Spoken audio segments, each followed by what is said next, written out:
Bill Anderson, you're chasing a story. It's a story about a word. Yeah, in this case, a very expensive word. So Sistina is a restaurant on the Upper East Side. They've been there for over 30 years, family-owned, and they needed some help. So they placed an ad on Craigslist looking for a hostess/coat check.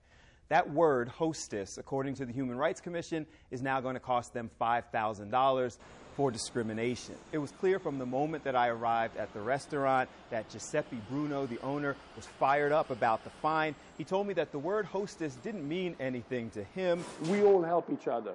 You know, I hang the coats, my assistant hangs the coat, I take the phone, she takes the reservation. There is no such a thing. Men work, women's job. We work together. The Human Rights Commission didn't agree with him. They said that they sent 2 responses to the ad, one from a man, one from a woman, and they said that only the one from a woman was read.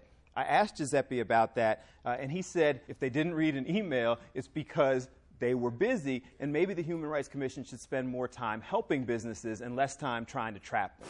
We're not going to go and learn how to speak politically correct, or maybe we're going to go to the Shakespeare and see how we have to how do we have to talk and this like that. We are working people. We are trying to put food on the table. Leave us alone. The person who actually placed the ad, Giuseppe's assistant, Laura, is there, and I asked her about it. She said, again, she didn't know the word hostess was discriminatory. Didn't really matter if the respondent was male or female. That didn't even cross my mind. We were getting into our busy season. We needed more people. Sistina is appealing the ruling, but the problem now is Giuseppe told me a $5,000 fine, $5,000 to $10,000 paying attorneys to go ahead and appeal. He said if things don't go his way, the want ad may end up being irrelevant because this small business could end up out of business. Do they monitor every single ad that goes on Craigslist, or do you think some disgruntled male host that was unemployed? It all came from the Human Rights Commission. They were scrolling through Craigslist. They found the ad. Government workers trolling the internet it sounds like a money grab for the city. Let's not worry about the wording and worry about real problems and real discrimination that do exist. And I can't confirm this, but his attorney pointed out that they feel like, Bill, it is in fact a cash grab.